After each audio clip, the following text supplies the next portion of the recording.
Dear friends, we are in the last week of the Jewish year 5778. And in this week's lesson, we're introduced to the concept of free choice. We're told, I have said before you, blessing and curse. Please choose life, make good decisions. It is so appropriate for us to really stop and think where we're going in the last week of the year. We know that the holiday of Rosh Hashanah is often associated with the blowing of the shofar.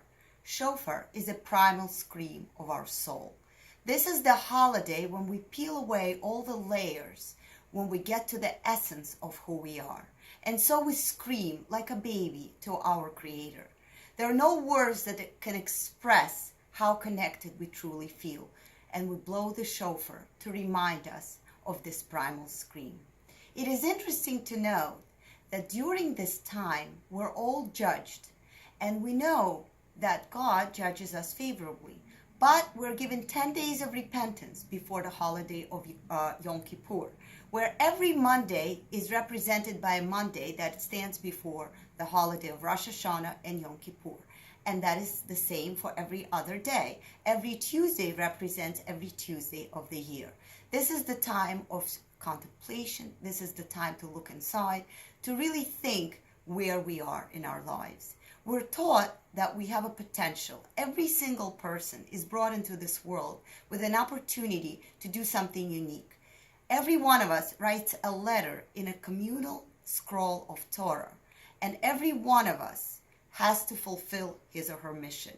Without each one writing their letter perfectly, the scroll of collective Jewish souls are not written properly, and therefore the world is not brought to its better place.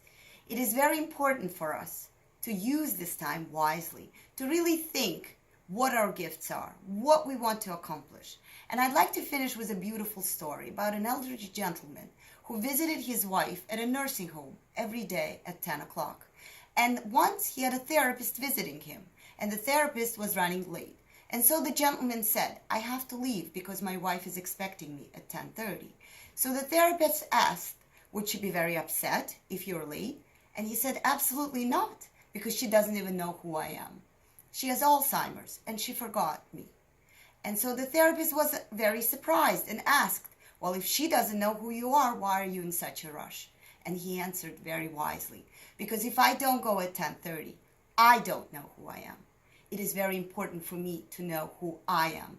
This is the time for all of us to stop and to make sure that we like who we are, that we recognize the best version of ourselves. Have a wonderful, meaningful week ahead in preparation for Rosh Hashanah.